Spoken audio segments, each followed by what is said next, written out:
दलित दस्तक मासिक पत्रिका को भी सब्सक्राइब करिए। सब्सक्रिप्शन का सारा डिटेल डिस्क्रिप्शन में देख सकते हैं।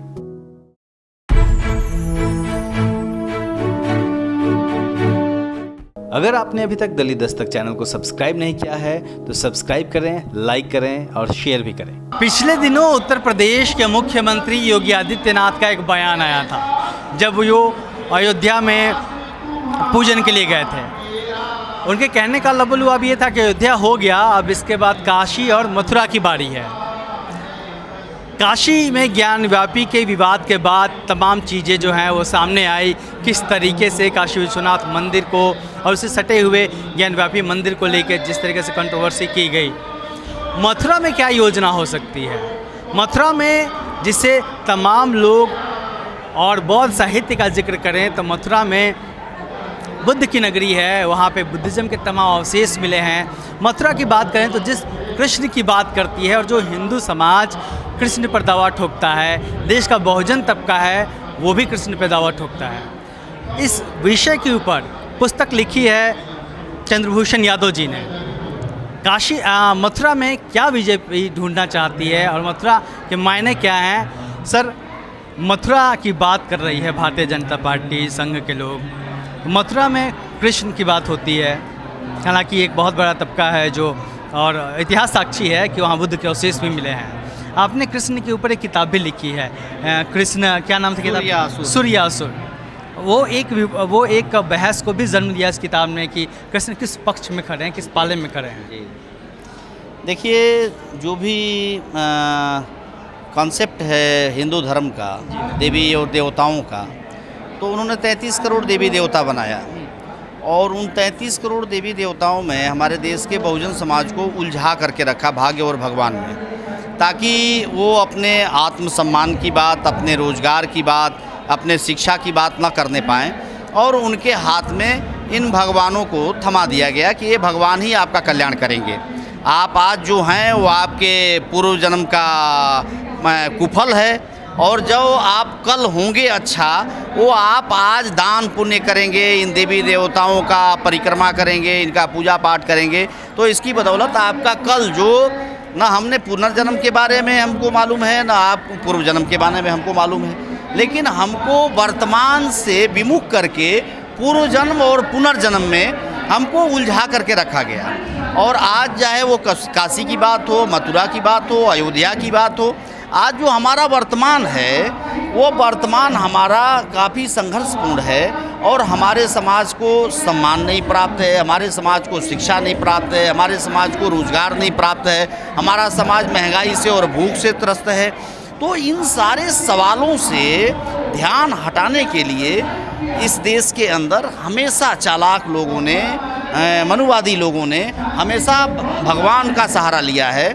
और वो चाहे वो अयोध्या का प्रकरण हो, चाहे वो काशी का प्रकरण हो, चाहे वो मथुरा का प्रकरण हो, वो जान रहे हैं कि इस देश का जो बहुजन समाज है वो धर्मभीरु है और वो भगवान का जब मामला आ जाएगा, भगवान की बात आ जाएगी तो भूख भूल जाएगा, वो रोजगार भूल जाएगा, वो शिक्षा भूल जाएगा, वो अपमान भूल जाएगा और फिर भगवान को लेकर के वो खड़ा हो जाएगा और इसका लाभ वो हजारों वर्ष से उठा रहे हैं। तो मथुरा में वो किस कृष्ण को ढूंढने की बात कर रहे हैं, जो सुर हैं कि असुर हैं? देखिए, कृष्ण तो एक ही हैं। जैसे आज की तारीख में बाबा साहब अम्बेडकर का जो प्रभाव है पूरे समाज के ऊपर, पूरे देश के ऊपर और पूरी दुनिया के ऊपर, तो पहले तो इन्होंने बाबा साहब डॉक्टर भीमराव अम्बेडकर को जीते जी अपमानित किया, मरने के बाद भी उनको जो उचित सम्मान मिलना चाहिए वो सम्मान नहीं दिया।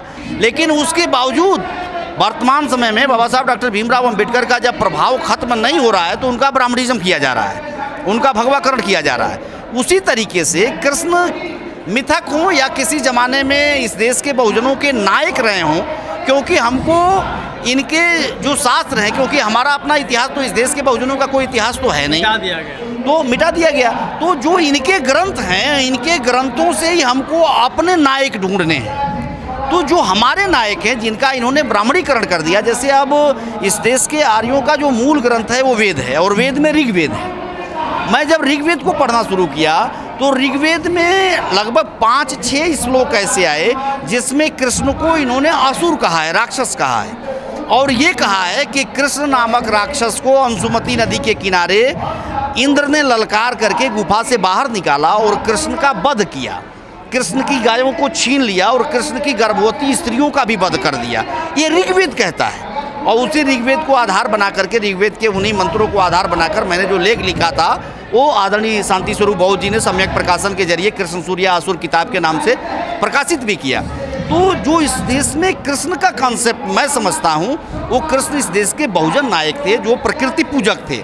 वो गाय था, वो गोवर्धन पर्वत था, वो जमुना नदी थी, वो कदम के और जंगल थे, कदम के पेड़ थे। मतलब वो शुद्ध रूप से कहीं उन्होंने किसी ब्राह्मण की पूजा नहीं किया। जो ब्राह्मणों ने ही ग्रंथ लिखा है, उन ग्रंथों में ही कहीं कृष्ण ने किसी ब्राह्मण की पूजा नहीं किया है, कृष्ण ने कोई यज्ञ नहीं किया है, कृष्ण ने कोई मंदिर नहीं बनाया है। जो उन्होंने लिखा है उनके ब्राह्मणिज्म के बावजूद, तो कृष्ण इस देश के बहुजनों के नायक थे, ऐसा मैं मानता हूँ। और वो ऋग्वेद के जरिए उन्होंने सिद्ध भी किया है कि कृष्ण राक्षस थे और कृष्ण का वध इंद्र ने किया। तो इंद्र जैसे आज की तारीख में प्रधानमंत्री का पद है, उसी तरह से इंद्र आर्यों का एक पद था, विष्णु एक पद था। जो भिन्न भिन्न राज्यों के राजा होते थे, वो भिन्न भिन्न काल समय में वो इंद्र के नाम से पुकारे जाते थे, वो विष्णु के नाम से पुकारे जाते थे। तो एक कालखंड में जो बहुजनों का एक नायक था कृष्ण, उसका इंद्र ने वध किया था, ये ऋग्वेद में वो कहते हैं। तो लेकिन जब कृष्ण के प्रभाव को इस देश की आम जनता के अंदर से वो नहीं मिटा सके, तो कृष्ण का उन्होंने ब्राह्मणीकरण कर दिया। तो हम उस कृष्ण को मानते हैं और उस कृष्ण की बात करते हैं जो कृष्ण इस देश की बहुजन परंपरा के कृष्ण हैं। आपने जब कृष्ण की बात करती है, मथुरा की बात करती है, जो भारतीय जनता पार्टी है और उसके जो मुख्यमंत्री हैं, तो उसके खतरे क्या हैं? खास तौर पे जो एक बहुजन नायक आप बता रहे हैं कि बहुजन नायक को छीन कर अपने पाले में खड़ा करने की कोशिश है, या फिर जब मथुरा की बात होगी तो क्या जैसा विवाद ज्ञानव्यापी मस्जिद को लेके हुआ और जैसा अयोध्या में देखने को मिला, वो उस तरह की भी स्थितियाँ आ सकती हैं क्या? देखिए, कोशिश बहुजनों को कैसे देखना चाहिए? हाँ, कोशिश तो संघ की यही है कि हर मोर्चे, चाहे वो विदेश नीति हो, चाहे वो शिक्षा नीति हो, चाहे वो महंगाई का सवाल हो, चाहे वो रोजगार का सवाल, हर मोर्चे पर विफल है। तो अपनी विफलता को ढकने के लिए उनके पास एक ही रास्ता बचा है, वो धर्म का रास्ता बचा है। वो भगवानों को सामने लाएंगे और उसके जरिए हमारे समाज को बरगलाने का काम करेंगे। तो कोशिश तो उनकी यही होगी।